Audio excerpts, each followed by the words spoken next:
Kia ora koutou. So our session was on women, and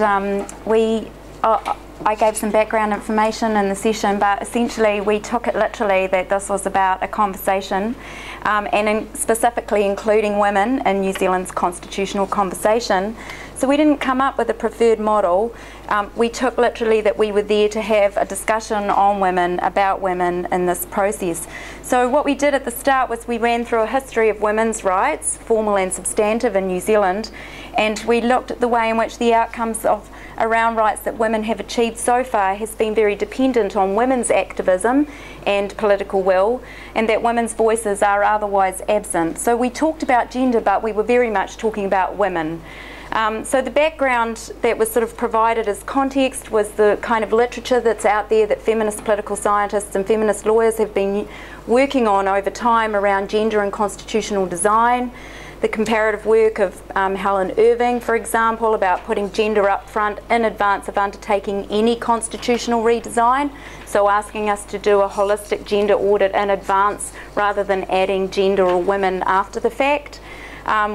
She focuses on more than gender equality, but also equity and agency, so ensuring participation and access is as important as equality between the sexes.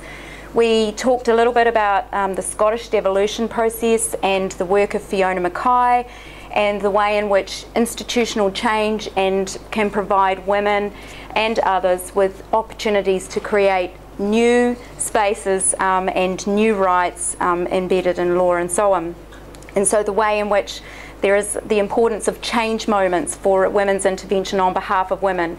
But also we talked about the way this constitutional conversation shouldn't be seen as just a moment in time, and that at the end of the review process that we stop having these kinds of discussions, that we have to continue with this. And I know that that was something that came out of the youth and perhaps in yours as well. So what we actually did then was we opened it up to the kinds of questions that those who were there at the session had. So we put a handout around on the Convention on the Elimination of All Forms of Discrimination Against Women, because we recognise that as an international Bill of Rights for women, and it talks about women, and it's about equal rights for men and women in a descriptive sense, but also provides an agenda for action to guarantee the enjoyment of these rights. And so that's the substantive element. So I was really pleased to see that in your session as well, you're talking about the conventions and the importance that they have. And so there are these 14 articles that cover civil rights and legal status of women. They cover reproductive rights, and they cover enlarging our understanding of the concept of human rights to give formal recognition to the influence of culture and tradition that shape stereotypes, customs and norms, which then give rise to the multitude of legal, political and economic constraints on the advancement and equality of women and men. So the questions that came up in our session were as follows. Are there specific gender-based rights that need inclusion in a constitutional framework? So we didn't have a preferred model that we came up with. We were talking about it as a constitutional framework as this kind of big idea, and how might we see these questions best responded to. How can we ensure that a constitutional framework that explicitly includes reference to equality between men and women can in turn lead to mechanisms and instruments that will advance substantive change and the implementation of policies that have a transformative effect and improve women's lives? How can we protect the rights of immigrant women whose families or communities' values and cultural norms might allow for practices that are illegal in their home country, but which are not explicitly illegal here, but then in turn have a significant impact on women's lives? And here we talked about dowry, we talked about forced and arranged marriages, we talked about female circumcision and genital mutilation. How can we protect women outside the workforce, okay, where we know that there are workplace laws that prevent discrimination and they prevent harm being done to women, but we don't have these same protections for women in their homes? And what about access to refuges, courts, safe environments, which is not explicitly protected or ensured?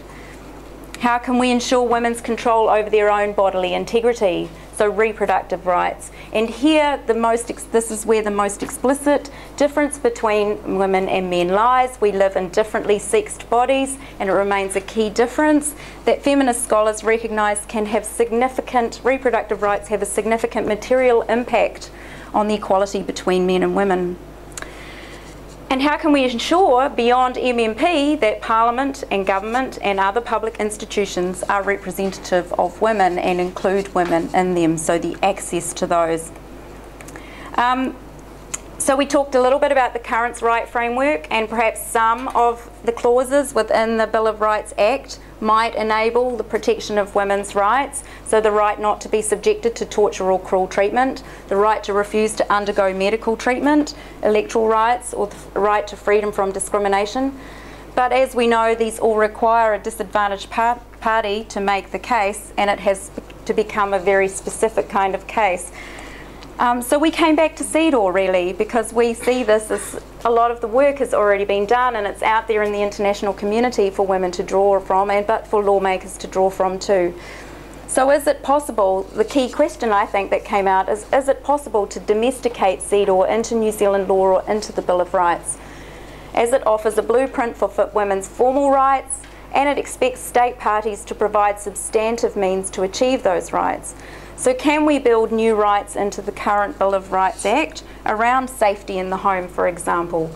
Or can we build reproductive rights into our current Bill of Rights Act? Because at the moment we cannot appeal on the basis of lack of government support. We cannot make an appeal on the basis of lack of government support for women's refuges and other key services that help to keep women safe, and that's a real lack. So there's DVAW, there's CEDAW, there's a lot of conventions and declarations out there about women's rights.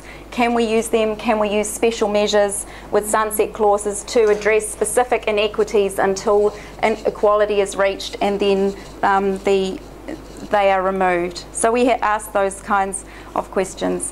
And then we finished with sort of a discussion of beyond gender neutrality. So we want to see women brought back into the constitutional conversation as participants, but also as subjects represented through language. Okay, so that the gender neutral language we understand in law is important, but there's also a real importance to recognise the diversity and the needs for certain kinds of rights that might be gender specific.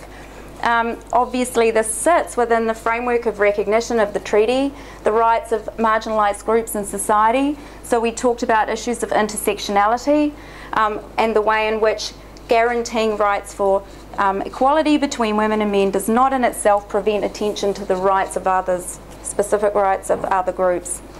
Comparatively, we thought we needed to do more work looking at what already exists out there outside of the standard examples of countries, and that's why I liked your slide. You know, we look to the countries that are probably the least progressive because they look like us, and maybe we should be benchmarking against some others. So there are countries that are building women, gender, sex into a range of constitutional reforms. We see the strengthening of gender equality agencies and monitoring systems elsewhere in Europe when ours are in decline. And we see the importance of attention given to social rights in particular, like poverty, housing, health and education, but also economic and cultural rights elsewhere, which are particularly important for women and children, which is what we talked about. And so we think we should be looking to countries like South Africa, and we should be looking more to the European Union, places that are more progressive than the standard Anglo-American world.